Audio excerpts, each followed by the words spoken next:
Laying on ecstasy. So I'm not gonna do the. You're not gonna hear that. I'm just gonna turn that off. Okay. So when I come in, that's when we're rolling. All right. Okay, hold on. Can't hold on anymore. Well, I'm just. Well, welcome to Two Sweet Lambruscos. I'm Paulie Firm, sitting across from me, sweet baby you. How you doing, man? SBY. I love how apprehensive you were at that first, but you just embraced it. You know, I've not chosen any of my nicknames. I just want to put that out there. Well, I chose it for you as a friend, so I don't think I've. I know it's not. I know it's not as cool and as phallic as Paulie Firm, but you're the baby of the group. But I'm always just like the baby and like the cute one. one. Then fucking get older. It's go like that Benjamin Button movie. Do a reverse Benjamin Button. I don't want to do it anymore. You got to do a reverse Benjamin Button. That wouldn't make so just getting older, but quicker, at a more incendiary rate. Well, anyways. Plus, you're like part of the family now. You know, you're official. I think that you're like officially or unofficially like a host of the show. Like, you know, yeah, I think I've done it more than your official host. Oh, BJ? No, he's done like 4 episodes. Oh, okay. Hold on a minute. Well, this is my third. Hold on a minute. This is my third. So what is this? Get rid of that. Delete that. Delete that. We're still working out some kinks here, boys and girls. Wasn't so recording when you said that. You were talking to nobody. I was talking to the video. Jesus. So anyway, we're back. Here we are. Back for another episode. Back for some more chaos. And back for some Italian food. Yeah. Good pizza, dude. That's what Lambrusco sounds like in Italian restaurant. Pizza at Bertucci's for the Two Sweet Lambruscos. Bertucci's. Bertucci's. But by Mexicans, though. Margarete. Orlami. So, Orlami. That's the best. So, I don't even know where we're at right now. What are we doing? This is chaos. Where's the outline? Oh, yeah. Speaking of Italian food, self-expression through fat. Sometimes I think that there's situations in life that we walk into, that we're part of, that the only solution sometimes just requires a fat. I think that I'll give you a perfect example. So, I was telling you earlier on the way here about how my girlfriend is, for a lack of better word, she's a bit of a slob. Yeah. However, she is in absolute denial of this. She because she's a very clean, like her body's clean, like she showers, she brushes her teeth. She's like not like, you know, personal hygiene. Right. Personal hygiene is tip top. You know, couldn't smell better. You know, very clean person for her personal hygiene, but her balanced pH, her inability to clean, or her inability to acknowledge the cleanliness or lack thereof. Sometimes all I can do when we're like talking about it, because like it becomes an argument. It's like I'm arguing with a girl about how dirty her fucking room is. I'm like sitting in old clothes. There's like a half-eaten taco from Taco Bell on the ground, and we're arguing that her room's not dirty, or it needs to be cleaned. And sometimes she'll just be like, "I'll just fat." I'll be like, "That's what I think about that. That's what I think about your room. That's what I think about this conversation." She's like, "That's gross." I'm like, "Is it?" You need that. Yeah. You need that in your life. Yeah. I do that at work a lot. You rule with an iron fat? I'm dead serious. I'm dead serious. I'm not even joking. How does this come about? Tell us. I don't know. Sometimes my boss will be talking to me and we're really close, and I'll just like You're close enough where you can fart. Yeah. To like prove really, a point to your really boss. loud. Really loud. I just don't even have anything else to say, and I'm just yeah. That's my whole point. There's nothing else to say. What do we resort to? Like I'm feeling gassy. It's hitting my whatever lower intestine. Yeah, I'm not really sure how fat travels. I just know when I need one, they're there. I'm not a doctor. Yeah, I don't think you really need to be a doctor to figure that out. It's probably worth a Google. We need a research guy at times like this. Yeah, sit over there. The guy that like Joe Rogan. Yeah, fuck Joe Rogan, but I like Joe Rogan. Of course you do. Like, hey Jerry, can you look up the path of a fat? The human body, and then like in 2 seconds you'd have it. But You know, Or a burp. and I feel like it shouldn't have to come to that with a girlfriend or a boss. You know, if it gets to the point where there's like no words you can say that are going to, you know, win the argument or get them to understand your point. But if you spend enough time with somebody, then sometimes it is necessary. Yeah, it is. It is a comfort thing too, because I remember like. Dude, I've had ex-girlfriends where we've had whole conversations through fart. Like, we're in my room and I'm like, check this fucking one out, lady. I actually remember the first time my girlfriend farted in front of me. It was like 3 months into the relationship. Sick, it was like 3 months into the relationship. It made me so happy. We're like laying in bed. When I was there. And she's, yeah, you were there. She actually had her first threesome with one of my friends before the first fart. So, so we're laying there and she's like...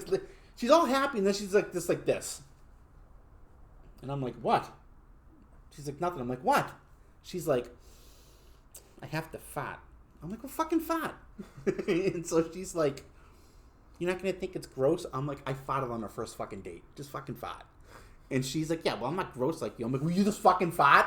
And so, like, she goes like this. And I'm like, tiny little, I'm like, what the fuck was that? Like a tiny yeah, I'm like, is your asshole depressed? I'm like, what the fuck? And she goes, fine. And this lets the floodgates open. And after like a minute of that, I'm like, all right, will you fucking stop? And my ex used to let it fucking... Oh my god. All respect in the world to her, you know, I'm sure. Yeah. No, it's not like anybody that fucking listens to this knows her, but... Not anybody listens to it anyway. So. Yeah. Hello, world. No, she let it rip though, and I fucking had the utmost respect for her for that. You see, I respected her for being comfortable enough to do it. Yeah. But then, like... She told me the same thing, though. She's like, you're not going to make it... It's not going to be gross? No, it's going to be fucking funny. I think it's going to be fucking great. Yeah. But that to me was like, okay, she's comfortable enough to do the first fart. She got it out of the way. Now I'm going to start asking for the weird shit I've been holding out on, you know? Yeah. Yeah, so self-expression... out of your ass.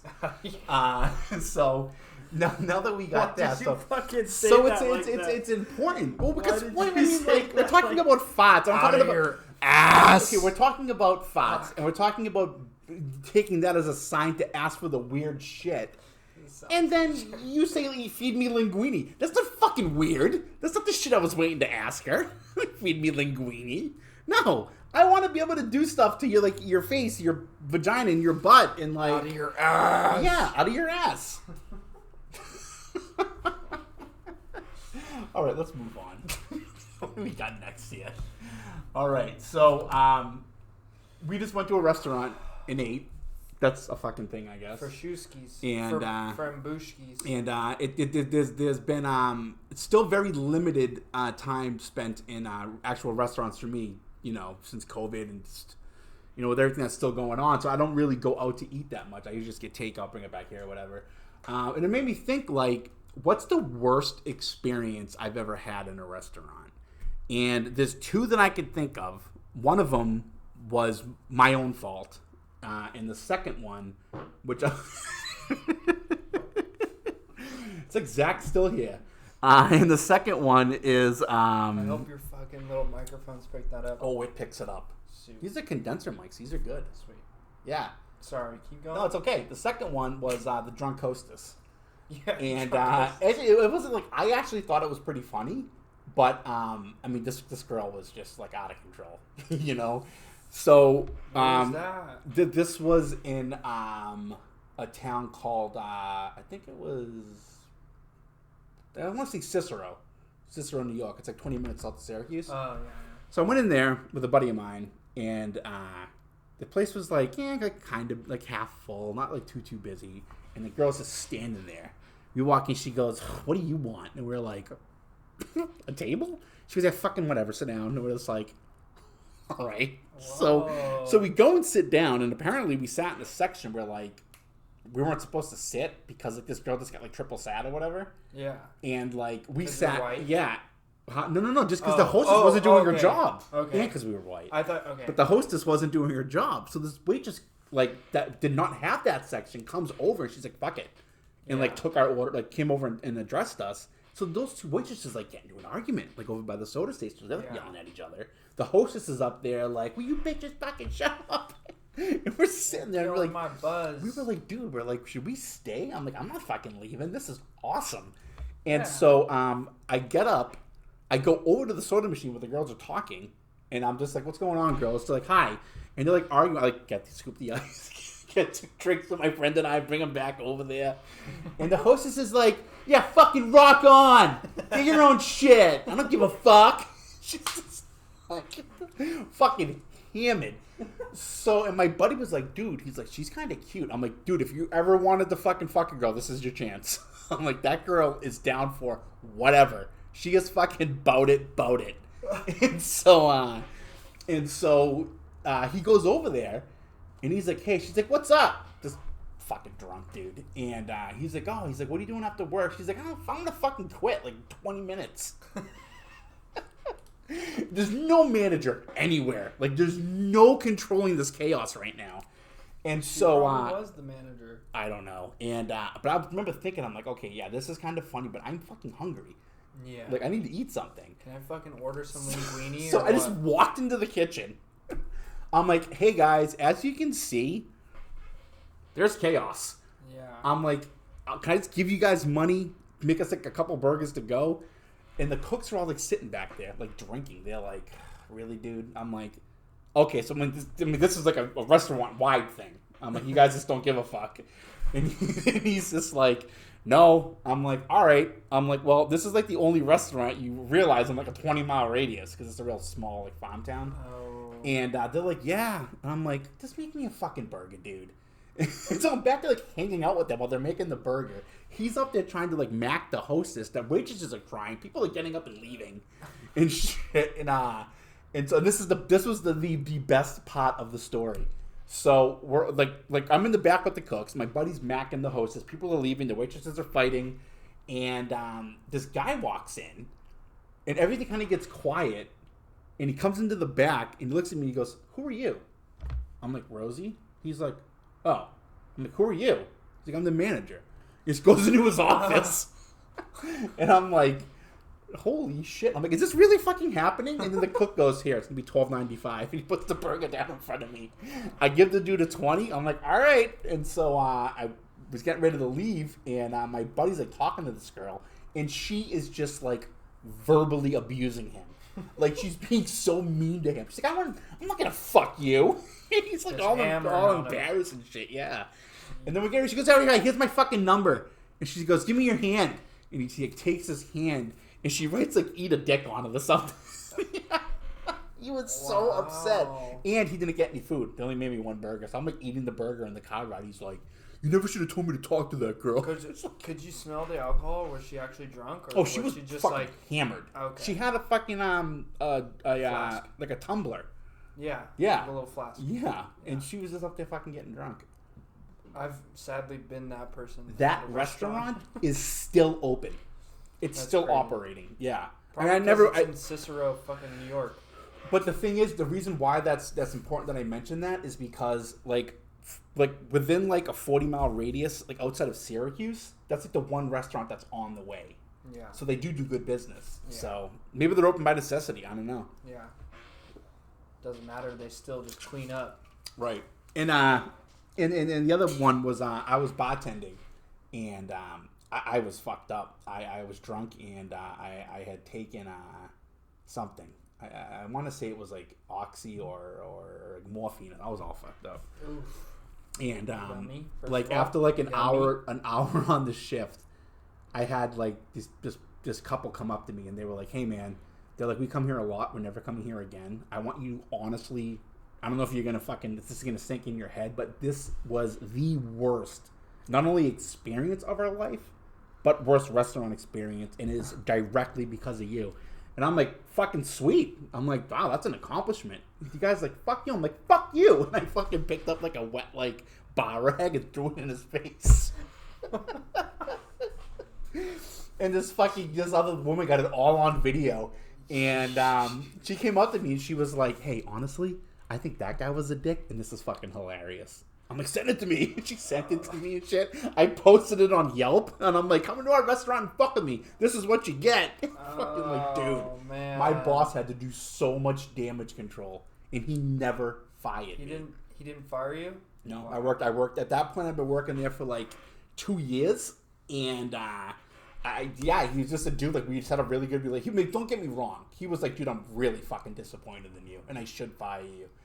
And I'm like sitting back there, like as I'm like fucking cutting up like lines of fucking Norcos and shit. I'm like, really? I'm like, who are you gonna get your drugs from? And he's like, fuck you, dude. He was like so, but like you could see it. He was like just physically fucking disappointed, like, you good know. point. Fuck. And yeah, so like, do you have any restaurant stories that like just like I don't know how like it happened, just like because it's such a tender thing with all the social media now. The only restaurants that I have, the restaurant stories that I have are because of me, literally. I mean, my first job, I worked from 15 to 20. That was like me at Dairy Queen. Not 2015 to 2020, like age 15 to age 20. Thank you for clarifying that. Yeah. Was not the same, but isn't that still the same time frame though? Sweet baby you! Continue, my sweet baby. I mean, fuck. When I was like 17, 18 years old, I just rolled on ecstasy the day before, and I worked. Rolled? I haven't heard that in so long. I worked with a buddy who kind of supplied that stuff, and he was like. He saw it and he guessed it right away. He's like, "Did you roll yesterday?" Why is that so funny? Because it's like, how do you pick that out? Like the next, how do you know that?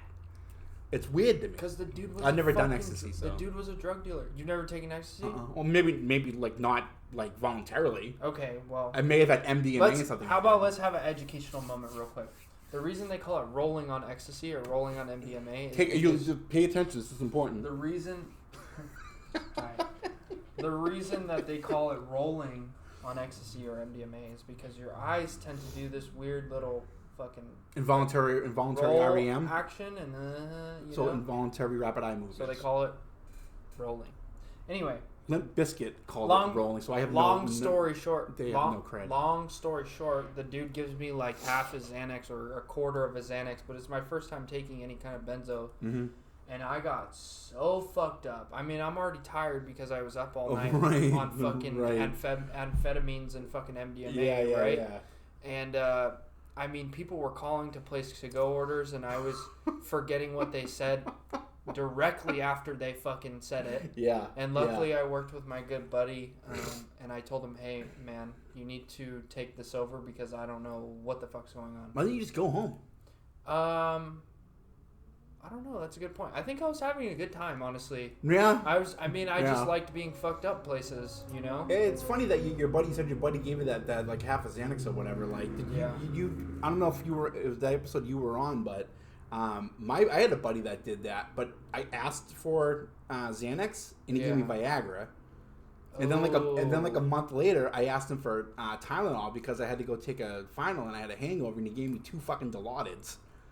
Jesus. Yeah, that sounds like a horrible fucking drug dealer. Fucking asshole. He wasn't a drug dealer. He was just a buddy of mine. Oh, he was. Yeah, okay. Yeah. I was like, hey man, Did he do it on purpose? Yes, because he knew I was flying. That's why I wanted the benzos, and I didn't have any. And I used to always take those before I flew. Gave you a fucking Viagra. 2 Viagras. Yeah, I'm sitting on the plane, like my heart starts beating. I'm like, why is this having the adverse effect? And I texted him. Vasodilators. And he was like, oh yeah, dude. He's like, oh, by the way, I didn't give you Xanax. I'm like, what? What did you give me? Damn, that sounds like a fucking nightmare being on a plane. Yeah, it was awful. And then, how long did it take to wear off? It took the entire flight. 6-hour flight, yeah. You're not supposed to have a boner for that long. I know. You could pop a cap. You're not supposed to take Viagra's when you're fucking 25 years old either. Let alone 2 of them. You're not supposed to do anything, so. I mean, what was I going to do? Jerk off on a plane? It's not going to go away. That's the point. It's not like you jerk off and it goes away. It's for old men that it doesn't have the prostate to get a boner anymore. It dilates your... what are you looking for? A trash can. Right there. It dilates your veins so that you can get a boner. I missed. All that for a miss. Yeah, I understand how it works. It's not the point of the story. Point of the story is your friend was a lot more I trustworthy had than some, mine. Yeah, I miss that guy actually. I don't miss my guy. Yeah, He's a fucking asshole. he was a good guy. He actually. I'm not gonna say that on the podcast. Never mind. That bad, huh? No. So I was going to continue this first segment, but I think this is a good time to take a break because I have a fantastic story about 7-Eleven to tell. And Let's take a we're going to break. take a break, and we'll be right back. I'm gonna go smoke a Marlboro Red. We're going to go sweeten the Lambrusco pot right now. I'm gonna go fucking smoke a Marlboro Light. A Camel Turkish Royal. First of all, he doesn't even smoke. Yeah, so I do. I don't know what he's talking about. I fucking smoke hard. Yeah, he smokes non-filtered fucking Camels. I smoke poles. Lucky Strikes. Oh, sweet Jesus. Just All right, we'll be right back. Go on break. We'll be right back. Go on break.